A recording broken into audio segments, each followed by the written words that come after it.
প্রধান নির্বাচন commissioner M Nasir Uddin জানিয়েছেন, আসন্ন জাতীয় সংসদ নির্বাচনে ভোট কেন্দ্র ও ব্যালট বাক্স দখলের স্বপ্ন কারো পূরণ হবে না। শনিবার সকালে রাজশাহীর আঞ্চলিক লোক প্রশাসন প্রশিক্ষণ কেন্দ্রে সাংবাদিকদের সঙ্গে আলাপকালে তিনি একথা বলেন। সিইসি বলেন, যারা মনে করছেন কেন্দ্র বা বাক্স দখল করে নির্বাচনে জয়লাভ করবেন তারা ভুল ভাবছেন। আইন শৃঙ্খলা বাহিনী, গণমাধ্যম এবং দেশবাসীর সহযোগিতায় কমিশন এবার দৃঢ় অবস্থানে থাকবে। প্রত্যেক কর্মকর্তাকে নিরপেক্ষভাবে দায়িত্ব পালনের নির্দেশ দেওয়া হয়েছে। কোনো প্রকার অন্যায় নির্দেশ বা প্রভাব মেনে নেওয়া হবে না। নির্বাচনের আগে অবৈধ অস্ত্র উদ্ধারে বিশেষ অভিযান চলবে। অস্ত্রের মাধ্যমে ভোটে প্রভাব বিস্তারের চেষ্টা ব্যর্থ হবে। এছাড়া বিগত নির্বাচনগুলোতে জালিয়াতির অভিযোগে থাকা কর্মকর্তাদের দায়িত্বে রাখা হবে না বলেও তিনি আশ্বস্ত করেন। তিনি আরো বলেন, বর্তমান নির্বাচন কমিশন কোনো পক্ষপাতিত্ব করছে না। সরকারের চাপ থাকলে তিনি পদে থাকবেন না বলে স্পষ্টভাবে ঘোষণা দেন। সেনা, নৌ, বিমান বাহিনী ও কোস্ট গার্ডকে আইন শৃঙ্খলা বাহিনীর সংজ্ঞার মধ্যে এনে প্রয়োজনে কঠোর ব্যবস্থা নেওয়া হবে। ভোট কেন্দ্রে অনিয়ম বা বিশৃঙ্খলা দেখা দিলে সংশ্লিষ্ট পুরো আসনে নির্বাচন বাতিল করা হবে বলে সতর্ক করেন সিইসি। তিনি আশা প্রকাশ করেন, ভোটের আগে আইন শৃঙ্খলা পরিস্থিতি স্বাভাবিক হয়ে উঠবে এবং ডিসেম্বরের মধ্যেই সব প্রস্তুতি সম্পূর্ণ হবে।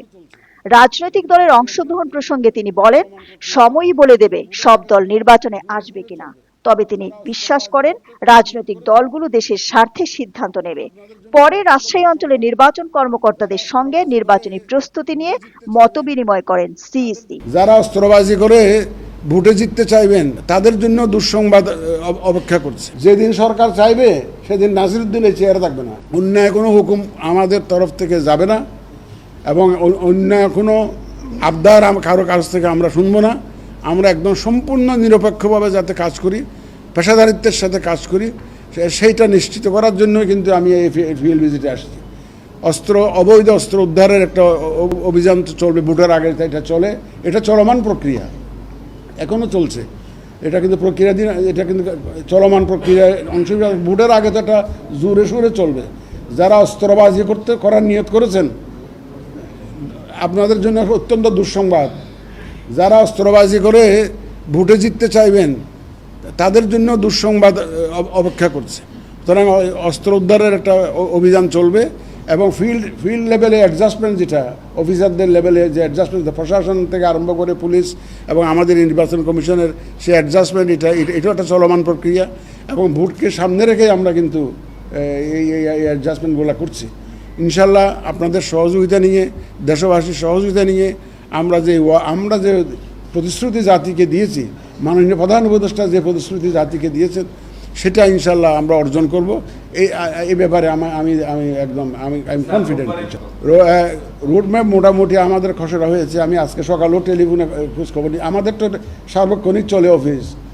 এইটা আমি যে এখানে আছি, আজকে সকালে তো সারাদিন বলতে গেলে আমাদের কমিশনারদের সাথে আমি আলোচনা করে কাটিয়েছি।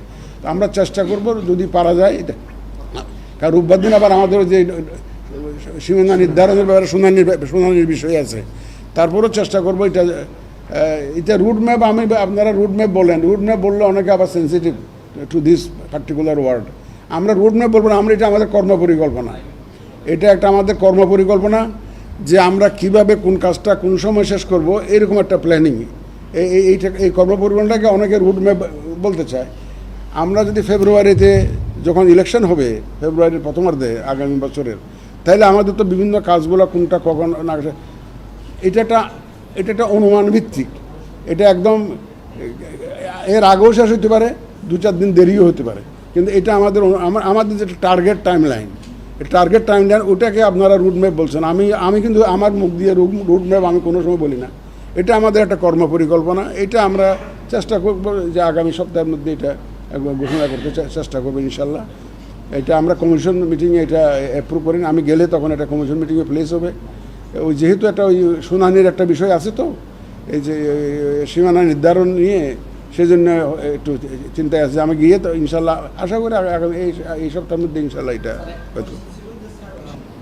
দেখেন, পিআর পদ্ধতি তো বিভিন্ন রাজনৈতিক দল দাবি করতেছে, এটা তো আমাদের কনস্টিটিউশনে নাই, কোনো আইনেও নাই। আমরা শাসনতন্ত্র এবং আইন দ্বারা গাইডেড, এর বাইরে আমরা যেতে পারি না। যদি এইরকম কোনো আইন হয়, পিআর পদ্ধতিতে হয়, জন্য যেমন আইন হয়, শাসনতন্ত্র যদি পরিবর্তন হয়, সেটা একটা ভিন্ন প্রসঙ্গ। এটা এখনও রাজনৈতিক আলোচনার পর্যায়ে আছে, তর্ক বিতর্ক পর্যায়ে আছে, এটা রাজনীতিবিদদের ব্যাপার। আমি এর মধ্যে ঢুকতে চাই না, ইলেকশন কমিশন এর মধ্যে ইনভলভ হতে চায় না, এই রাজনৈতিক আলোচনা বা বিতর্কের মধ্যে নির্বাচন কমিশন যেতে চায় না। আমরা আমাদের কাজ হলো যে নির্বাচন যখন সরকার সিদ্ধান্ত নিয়েছে, এখন নির্বাচনটা ডেলিভার করা হচ্ছে আমাদের দায়িত্ব, আমরা সেটুকু করব। যদি আইন চেঞ্জ পরিবর্তন হয়, শাসনতন্ত্র পরিবর্তন হয়, এই ধরনের কোনো আইন আসে, তো সেটা ভিন্ন ব্যাপার। কিন্তু আমরা ওই রাজনৈতিক কোনো বিতর্কের মধ্যে আমরা যেতে চাই না। ভাই, আমার তো 5,700 কর্মকর্তা, এদেরকে কোথায় কোথায় পাঠিয়ে দেবো? এদেরকে, তাদের মধ্যে যারা স্বপ্রণোদিত হয়ে নিজের একদম স্ব উদ্যোগে ভোট জালিয়াতিতে যারা জড়িত ছিল, স্ব উদ্যোগে জড়িত ছিল, তাদেরকে তো অবশ্যই আমরা এই দায়িত্বে রাখবো না। এবং এটা আপনারা যেটুকু চিন্তা করছেন তার চাইতে বেশি সজাগ আছি আমরা। কারণ আমি বিশ্বাস করি, ওই যে সেদিন কোথায় জানি বলেছিলাম যে ভাই কর্তার ইচ্ছে কীর্তন করো, তো তারা দেখে যে কর্তা কোন দিকে যায়। আমাদের অফিসাররা জানে যে এখনকার যে নির্বাচন কমিশন, তারা কোনো পক্ষপাতিত্ব করছে না, তারা আইন অনুযায়ী প্রফেশনালি নিউট্রালি কাজ করতে চায়। এবং আমার বিশ্বাস আমার অফিসাররা আগের মতো সেরকম আগে করেছে, যেহেতু আগে চেয়েছে, আগে নির্বাচন কমিশন থেকে অনেকে চেয়েছে, আগে সরকার চেয়েছে, কিন্তু আমাদের তো এখন সেরকম কোনো সমস্যা নাই। আমাদের এখানে এই সরকার তো এ পর্যন্ত তো চায় নাই, আমাদের বলতে দ্বিধা নাই। যেদিন সরকার চাইবে সেদিন নাসিরুদ্দিন এই চেয়ারে থাকবে না, এটা ধরে রাখেন। যদি সরকার চাইবে তার ওনার হুকুম মতো কাজ করতে, নাসিরুদ্দিন আমাকে এই চেয়ারে দেখবেন না আপনার, সেই গ্যারান্টি আমি দিতে পারি। সুতরাং ব্যাপার হচ্ছে যে ভাই সব দল আসবে কি না সেটা তো সময় বলে দিবে, আপনারা দেখবেন, অপেক্ষা করুন। এটা তো রাজনীতিবিদ। তবে আমি বিশ্বাস করি আমাদের রাজনীতির দলগুলো তারা সবাই দেশের মঙ্গল চায়, তারা তো দেশের জন্যই রাজনীতি করে। এবং দেখবেন যে at the end of the day আমাদের রাজনীতির দলগুলো একটা অবস্থানে আসবে, এবং তারা যেহেতু সবাই দেশের মঙ্গল চায়, সবাই দেশের প্রেমিক, সুতরাং তারা একটা অবস্থানে আসবে বলে এটা আমার বিশ্বাস। আর আওয়ামী লীগের তো আপনি যে দলটার কথা আপনি বললেন, সেই দলটার তো রাজনৈতিক কর্মকাণ্ড নিষিদ্ধ, সুতরাং এবং বিচার সম্পন্ন না হওয়া পর্যন্ত, সুতরাং যে বিচার জন্য অপেক্ষা করতে হবে আমাদের, বিচারের রায় কী আসে সেটা আমাদেরকে দেখতে হবে। কিন্তু এখন তো তাদের সব কর্মকাণ্ড নিষিদ্ধ আছে, সুতরাং তারা তো রাজনৈতিক কোনো কর্মকাণ্ডে জড়াতে পারবে না।